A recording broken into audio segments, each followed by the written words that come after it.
क्या मांग? सबसे पहले मैं मऊ ज़िले के सभी पत्रकार बंधुओं का, प्रिंट और इलेक्ट्रॉनिक मीडिया का मैं स्वागत करता हूँ, अभिनंदन करता हूँ कि आप सभी ने हमेशा पीस पार्टी के मिशन को जनता तक पहुँचाने में सहयोग किया है। आज पीस पार्टी के मऊ ज़िले के सभी कार्यकर्ताओं की सहमति से उनकी उपस्थिति में एक नए जिलाध्यक्ष का नियुक्त किया गया है और सभी विधानसभाओं के विधानसभा अध्यक्षों का भी नियुक्ति की गई है। पहले जिलाध्यक्ष नियुक्त भाई कुतुबुद्दीन खान साहब को यहाँ का जिलाध्यक्ष नियुक्त किया गया है।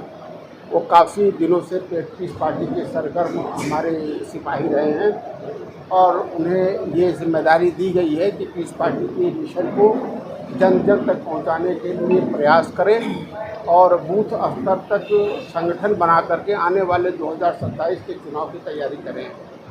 और साथ में पीस पार्टी 30 तारीख को एक संगोष्ठी कर रही है रविंद्रालय में, लखनऊ में, और उसका उद्देश्य है कि जो धर्म के नाम पर जो विभेद किया गया है दलित मुसलमानों के साथ, उनको आरक्षण मिले और पिछड़े समाज के जो भी जातियां हैं उनको जनगणना करा करके, जातिगत जनगणना करा करके उनकी आबादी के हिसाब से उन्हें भी पिछड़े समाज का आरक्षण मिले, ताकि देश का और समाज का विकास समुचित हो सके और समाज के जो सबसे कमज़ोर तबका है उसको संवैधानिक अधिकार मिल सके और तभी देश और समाज का विकास संभव है। और जब तक धर्म के नाम पर और जात के नाम पर विभेद होता रहेगा, बर्ताव होता रहेगा और उनको उचित सम्मान के साथ अवसर विकास का नहीं मिलेगा, तब तक समाज और देश का विकास संभव नहीं है। आज जो जाति के नाम पर और धर्म के नाम पर जो घृणा पैदा कर रहे हैं लोग, मैं समझता हूँ ये क्षणिक लाभ के लिए उन्हें फ़ायदेमंद हो सकता है, बल्कि जब तक समाज के सभी वर्गों को न्याय नहीं मिलेगा उन्हें न्याय नहीं मिल सकता।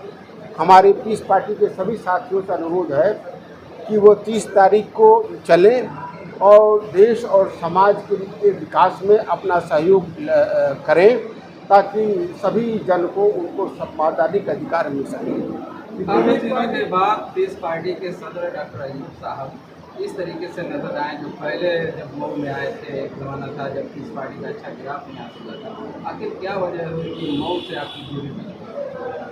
पीस पार्टी हमेशा मऊ को उचित स्थान देती रही है। सबसे पहले पीस पार्टी अगर मीटिंग हुई थी, अगर सभा हुई थी तो मऊ ज़िले में ही हुई थी।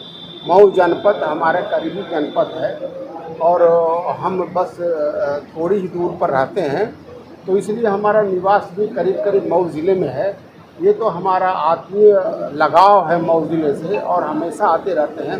वो बात अलग है कि प्रेस कॉन्फ्रेंस करना, सभाओं में आना, वो मुमकिन नहीं हो पाया है क्योंकि हम व्यस्त और ज़िलों में रहे हैं।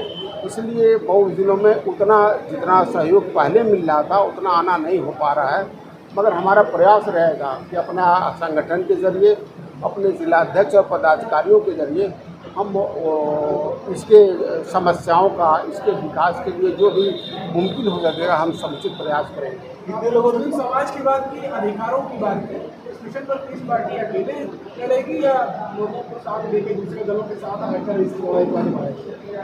अब पीस पार्टी का मिशन बिल्कुल साफ है और धर्म के नाम पर और जात के नाम पर भेदभाव बिल्कुल पीस पार्टी बर्दाश्त नहीं कर सकती है। चाहे मुस्लिम समाज के साथ हो, दलित समाज के साथ हो, पिछड़े वर्ग के साथ हो या सवर्ण समाज के साथ, पीस पार्टी इस मिशन पे लगातार 2008 से ही कार्यरत है और मजबूती से इसके लिए संघर्ष कर रही है।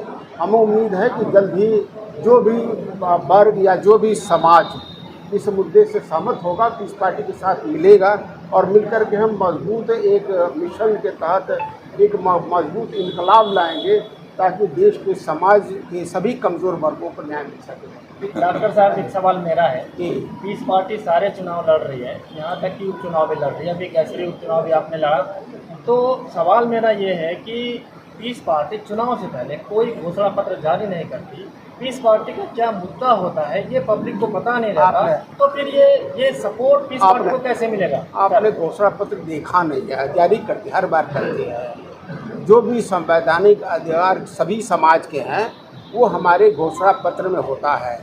जहाँ तक घोषणा पत्र की बात है, घोषणा पत्र ऐसी कोई सत्ता में आने वाली पार्टी नहीं है जो अपने घोषणा पत्र पर ईमानदारी से कार्य करे।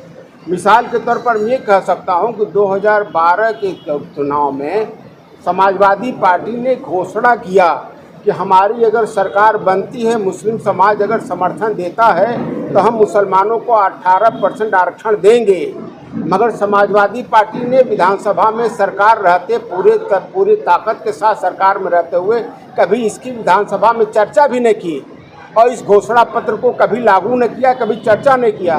तो मैं ये कहना चाहता हूँ कि जितनी भी पार्टियाँ सरकार में हैं, अगर वह ईमानदारी से काम की होती है, संविधान के हिसाब से काम की होती, अपने घोषणा पत्र के हिसाब से काम की होती, तो शायद देश का, समाज का विकास हो जाता और आज जात और धर्म के नाम पर नफरत नहीं रह जाता।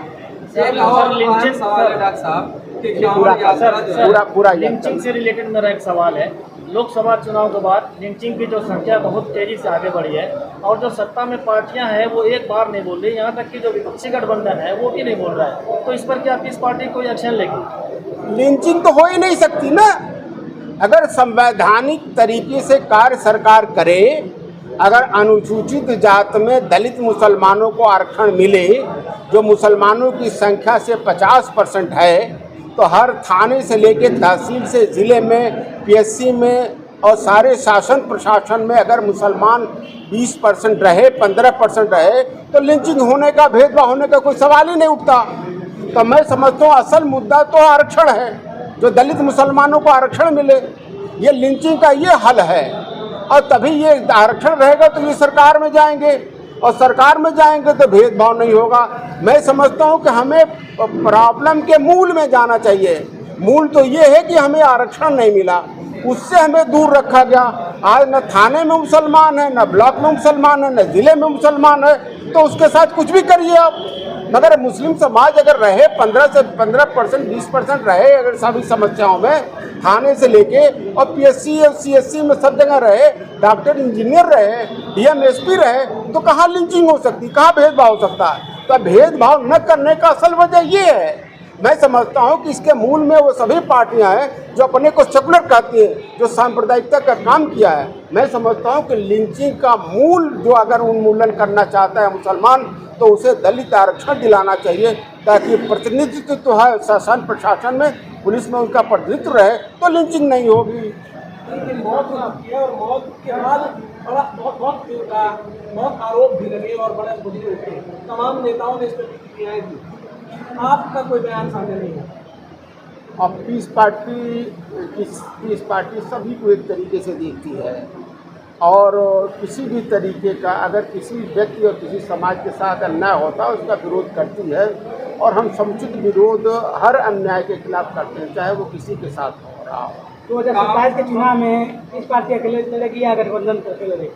अभी चुनाव दोस्त बहुत दूर है, नज़दीक आने दीजिए तो इस पार्टी समुचित निर्णय करेंगे।